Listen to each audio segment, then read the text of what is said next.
عید الاضحیٰ یادگار ہے حضرت ابراہیم خلیل اللہ کی قربانی رضائے الہی کے حصول کے لیے ان مخصوص 3 دنوں کے اندر مخصوص جانور جو شریعت اسلامیہ میں متعین کیا گیا ہے اس کو ذبح کرنے کا نام ہے۔ یہ بات ذہن میں رکھیں کہ عیب سے جانور پاک ہونا چاہیے۔ فقہا نے ایک سیدھا سا ضابطہ بیان کیا ہے، عیب وہ ہے جس سے منفعت یا جمال زائل ہو جائے۔ جو جانور آپ نے خریدا تو وہ ذبح کے وقت عیب دار ہو گیا، گرا، ٹانگ ٹوٹ گئی تو کوئی ایسا واقعہ پیش آ گیا، ذبح کے وقت جو عیب ہے وہ عیب شمار نہیں کیا جائے گا، تو اس کو یوں ہی ذبح کر دیا جائے گا۔ جو جانور ہے وہ فربا ہو، موٹا ہو، تازہ ہو تو وہ افضل ہے۔ 2 جانور کرنے کی بجائے 1 جانور فربا ہو تو وہ زیادہ افضل ہے۔ شریعت اسلامیہ نے صاحب نصاب پر قربانی واجب کی ہے۔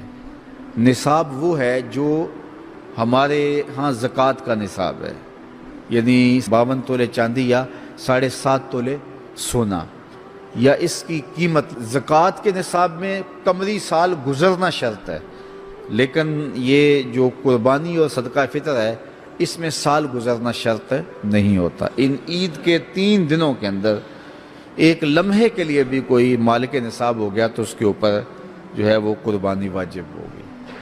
پھر قربانی ہر اس شخص پہ واجب ہے جو مالک نصاب ہے۔ بعض اوقات گھر کے اندر کئی افراد مالک نصاب ہوتے ہیں تو سب پہ واجب ہوگی۔ قربانی واجب آپ نے ادا کر لی اور اپنی طرف سے نفلی بھی دینا چاہتے ہیں تو یہ بھی آپ کو اجازت ہے۔ ہمارے آقا و مولا نے ایک قربانی اپنی طرف سے، ایک قربانی اپنی امت کی طرف سے پیش کی ہے، تو اگر امتی اپنے آقا کی جانب سے قربانی پیش کرتا ہے تو یہ اجر و ثواب کا باعث ہے۔ 3 حصے کر کے دوست احباب کے لیے، غرباء کے لیے اور اپنے لیے تقسیم کر لیں تو یہ قربانی کی روح کے مطابق ہے۔ سارا اگر خود استعمال کرنا چاہیں تو بہرحال اس کی بھی اجازت ہے، لیکن قربانی کی روح کے منافی ہے۔ جس کو گوشت لگتا ہے اس کو کھال بھی لگتی ہے۔ جس طرح گوشت آپ خود بھی کھا سکتے ہیں تو کھال خود بھی استعمال کر سکتے ہیں، یعنی آپ کھال کا مسلح بنا کے گھر رکھ سکتے ہیں، کھال کو اپنے گھر کی کسی ضرورت میں جو ہے وہ لا سکتے ہیں، لیکن قربانی کی کھال بیچ لیں اور اس کی قیمت اپنے مصرف میں لائیں یہ نہیں کر سکتے۔ قربانی کی کھال اگر بیچ لی ہے تو اس کے پیسے صدقہ آپ کر سکتے ہیں، کسی دوست کو دے سکتے ہیں، کسی غریب کو دے سکتے ہیں۔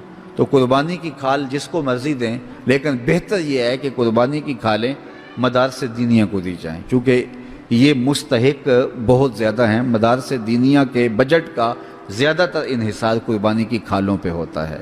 کسی زمانے میں مدارس دینیہ کے لیے، مساجد کے لیے اور خانقاہوں کے لیے امراء، رؤساء اور حکام جاگیریں مقرر کرتے تھے اور ان کا نظم و نسق چلتا تھا۔ ہمارے دیہاتوں میں آج بھی مسجدوں کے نام پہ 8-8، 5-5، 6-6 جو ہے وہ ایکڑ نام ہوتے ہیں اور مسجد کی ضروریات اس کے محاصل سے پوری ہوتی ہیں، لیکن اب تو مدارس دینیہ کا انحصار رہ ہی قربانی کی کھالوں، زکوٰۃ فنڈ اور لوگوں کے تعاون اور مخیر حضرات کی کوشش سے رہ گیا ہے۔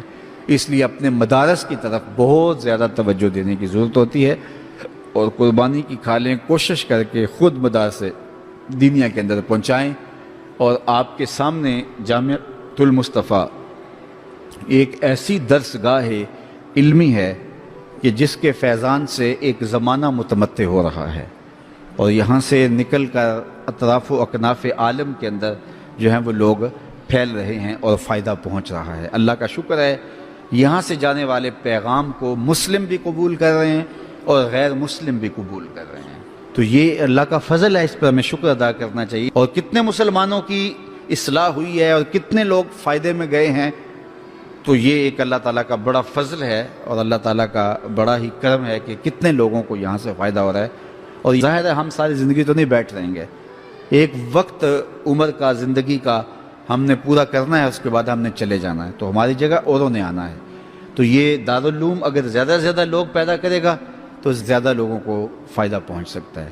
تو اس لیے نہ صرف قربانی کی کھالیں بلکہ اس ادارے کے ساتھ آپ کا ہر طرح کا تعاون درکار ہے۔ سب سے بڑا تعاون آپ کا اس ادارے کے ساتھ محبت کا تعاون درکار ہے۔ آپ اس مرکز سے اپنی عقیدت کا رشتہ، اپنی محبت کا رشتہ جو ہے وہ وابستہ کریں. جس طرح عشق کیا جاتا ہے، پیار کیا جاتا ہے، اس مرکز سے آپ پیار کریں، اس مرکز سے آپ محبت کریں. یہ مرکز ہماری عقیدتوں کا مامن اور مسکن ہونا چاہیے، چونکہ اس سے بہت سارے لوگوں کو فائدہ ہو.